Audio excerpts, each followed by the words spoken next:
Welcome back. You're tuned into Editors Roundtable, and we're towards the end of 2024. So all eyes on 2025. We're in conversation with Nilesh Shah. Nilesh, for 2025, how do you see things pan out? You know, the broad sense you get is money making is going to be far more difficult in 2025 in comparison to what we've seen the last 3 years or so. And I was looking at a few stocks, just to name a few that I was looking at, Dixon, Coforge. These stocks are not cheap. They're actually more expensive. But it seems the street doesn't mind giving a higher multiple where they can see a fair bit of growth. How would you approach a couple of these themes, and what is your top theme for 2025? So I totally agree. I mean, market will chase growth. Market chases growth in earnings, and that I think remains irrespective of what the environment is. In terms of theme, I still think the whole digital theme will remain the most powerful theme. This is a theme not just for 25, but at least till the end of the decade.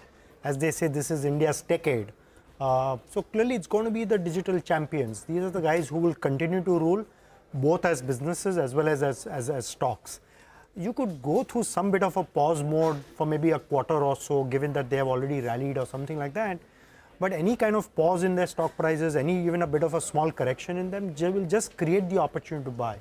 This is the space which probably will keep compounding at 25 to 30% annualized basis for maybe the next 3 to 5 years. When you see those kind of growth rates, the P valuations can really kind of swing even way higher than what we all can imagine. So I still think the big theme for next year is going to be the whole digital kind of thing. That's one. Two is, the other thing is that the government's balance sheet has got even further fortified, given that the spending has been tepid in the first 6 or 8 months, which clearly means that for 25, from a spending point of view, the government's balance sheet has never been as strong as what it has ever been. So I clearly believe that you're going to see back investments coming into railways, engineering, defense, that entire pack. And with commodity prices a bit softer, you could even see margins getting better. So I think the entire cap goods space has taken a bit of a breather. But I still think that breather sets the stage for a comeback in 25. What on consumption, Nilesh? Because if you expect that the government spending will be higher, and that will have a bit of an impact on the rural spending as well. Anything in the consumption basket that you've been bullish on, you've been betting on? So the rural side, Nilesh, according to me, will just be a bit of a bounce back trade. I still believe that the whole story around premiumization.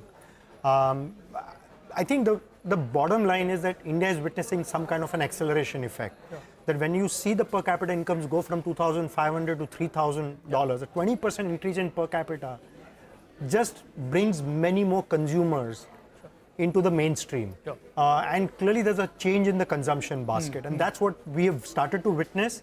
It's something which will continue. So businesses around premium apparel, alcoholic beverages, fashion accessories, these are the kind of spaces which will continue to do well.